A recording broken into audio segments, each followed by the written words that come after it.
नमस्कार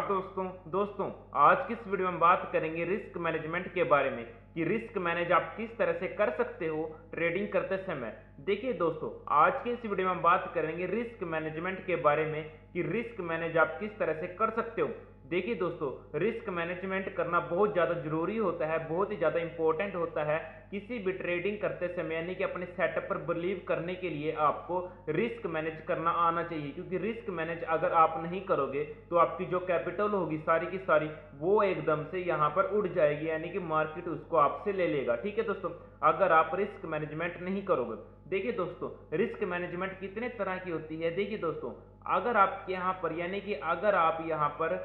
यहाँ पर 10 पॉइंट मतलब मार्केट चल रही है यहाँ पर 10 पॉइंट से, तो 10 पॉइंट से अगर मार्केट में आपने एंट्री ले ली, यानी कि 10 पॉइंट पर अगर आपने एंट्री ले ली, तो आप यहाँ किस तरह से सोचते हो, किस तरह से आप यहाँ पर अपने सेटअप पर बिलीव करते हो। देखिए दोस्तों, कुछ लोग तो यहाँ पर रिस्क मैनेजमेंट इसी हिसाब से करेंगे कि वो यहाँ पर 8 रुपए तक का, तो यानी कि 2 रुपए तक का, तो यहाँ पर क्या करेंगे, एसएल लेंगे, और यानी कि 1 पॉइंट तक का, यानी कि 11 पॉइंट तक का यहाँ पर अपना टारगेट लेंगे। ठीक है दोस्तों, यहाँ पर क्या हो गया, यहाँ पर उनका टारगेट है वो कम है as compare to stop loss, यानी कि यहाँ पर रिस्क टू रिवार्ड रेशो क्या है, यानी कि 1% का तो यहाँ पर क्या है, ये 1% का तो यहाँ पर उसका प्रॉफिट है, और यहाँ पर 2% का क्या है, 2% का उसका यहाँ पर लॉस है। ठीक है दोस्तों, कुछ लोग यहाँ पर इस तरह से सोचेंगे, और कुछ लोग यहाँ पर क्या करेंगे, कुछ लोग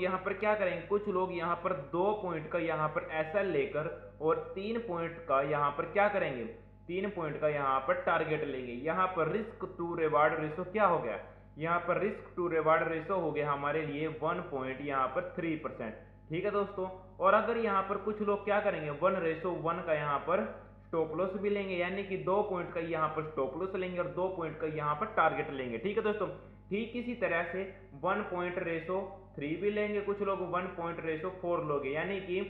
यहाँ पर 1% का स्टॉप लॉस लेंगे और उसका 3 गुना यहाँ पर प्रॉफिट एज्यूम करेंगे, यानी कि मार्केट से एजेप्ट करेंगे। ठीक है दोस्तों, इस तरह से यहाँ पर risk to reward ratio identify करते हैं लोग। देखिए दोस्तों,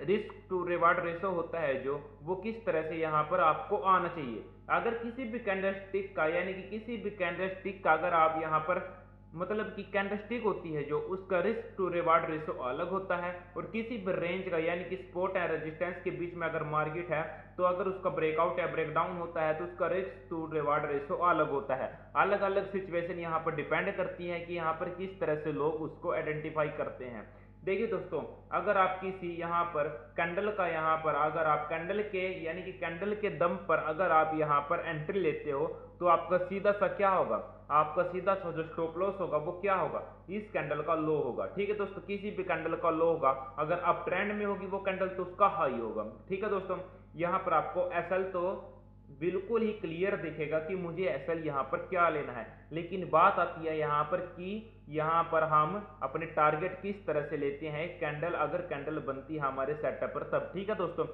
कैंडल के हिसाब से अगर आप क्या लेंगे, कैंडल के हिसाब से अगर आप यानी कि कोई भी हमारे पास यहाँ पर डाउनफॉल आता है, यानी कि डाउनफॉल आएगा आपके पास, डाउनफॉल के बाद कोई भी सेटअप आपका बनेगा, यानी कि कैंडल बनेगी, कुछ भी बनेगा डाउनफॉल के साथ। ठीक है दोस्तों, उस डाउनफॉल का 77% आप फर्स्ट टारगेट यहाँ पर पकड़ सकते हो, यानी कि कैंडल अगर कैंडल बनती है तब मैं आपको ये चीजें बता रहा हूँ। ठीक है दोस्तों, कैंडल बनती है और उसको डाउनफॉल के बाद बनती है, यानी कि कुछ भी डाउनफॉल आता है उसके बाद कैंडल बनती है, यानी कि या फिर अप ट्रेंड जाता है और अप ट्रेंड में कुछ कैंडल बनती है, तब आप किस तरह से यहाँ पर अपने आप को इंप्रूव कर सकते हो, यानी कि टारगेट किस हिसाब से आप यहाँ पर निकाल सकते हो।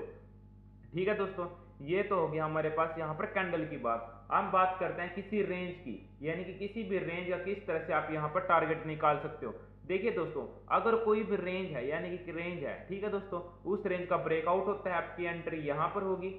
ठीक है दोस्तों, और आपका जो स्टॉप लॉस होगा, यानी कि जो मार्केट का पिछला स्विंग लो होगा उसका आप यहाँ पर एसएल लगाओगे। ठीक है दोस्तों, और आप टारगेट किस हिसाब से लोगे, जो ये रेंज होगी, जितने भी पॉइंट की रेंज होगी उस पॉइंट का, यानी कि उस पॉइंट के लगभग 77% आप फर्स्ट टारगेट पकड़ोगे। ठीक है दोस्तों, सेकंड टारगेट आप इस रेंज का 100% पकड़ोगे। अगर ये रेंज 10 पॉइंट की है तो 7 पॉइंट आप फर्स्ट टारगेट पकड़ोगे, और थर्ड टारगेट आप 10 पॉइंट अप साइड में और पकड़ोगे। ठीक है दोस्तों, आपको ये चीजें क्लियर हो रही होंगी, आई होप दोस्तों। ठीक है दोस्तों, ये अलग अलग चीज़ों पर डिपेंड करता है कि किस हिसाब से यहाँ पर चीज़ें हम आइडेंटिफाई कर सकते हैं। ठीक है दोस्तों, और अगर हम क्या करते हैं, यानी कि मार्केट जैसे कि ये है, मार्केट ने पिछला हमारे पास हाई लगाया, फिर मार्केट अप साइड में गई हाई के पास, उस समय आप किस तरह से यहाँ पर टारगेट अचीव करते हो। यहाँ पर मार्केट ने क्या किया, एंट्री ली मार्केट ने, यहाँ पर अप साइड में मार्केट यहाँ पर गई, वहां पर मार्केट क्या करती है, वहां पर आपने जो ये रेंज बनी होगी मार्केट, यानी कि पिछला लो होगा, स्विंग लो होगा, वो आपका एसएल रहेगा। और एसएल रहने के बाद क्या करोगे आप,